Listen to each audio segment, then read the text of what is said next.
Berlokasi di kawasan Kota Gede, Bantul, Yogyakarta, bangunan yang berdiri pada tahun 1935 ini diklaim sebagai rumah angker dan mendapat sebutan rumah Pocong Sumi.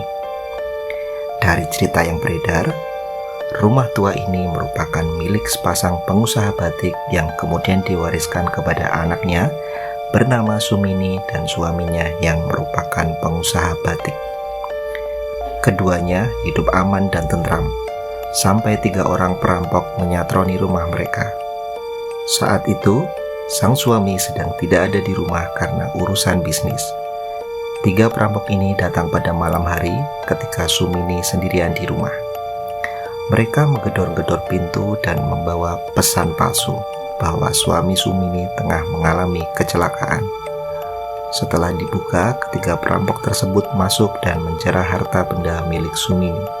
Tak hanya itu, Sumini pun diperkosa lalu dicekik hingga meninggal. Usai kejadian tragis tersebut, suami Sumini pun meninggalkan rumah. Rumah ini pun kosong tak berpenghuni sampai saat ini. Bahwa cerita itu membuat orang percaya bangunan ini menjadi rumah angker di Yogyakarta. Dijuluki rumah Pocong Sumi karena konon sosok yang sering menampakkan diri ke orang-orang sekitar adalah Sumini tersebut. Biasanya Pocong Sumi muncul di teras rumah sekitar pukul 10 malam saat kondisi jalanan sepi dan gelap.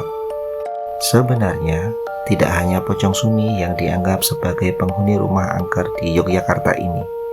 Ada pula kuntilanak, genderuwo, ular dengan mustika di kepalanya, serta noni Belanda.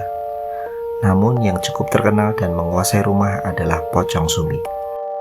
Saat ini, rumah Pocong Sumi menjadi salah satu bangunan cagar budaya di Yogyakarta dan dijaga oleh ahli kunci.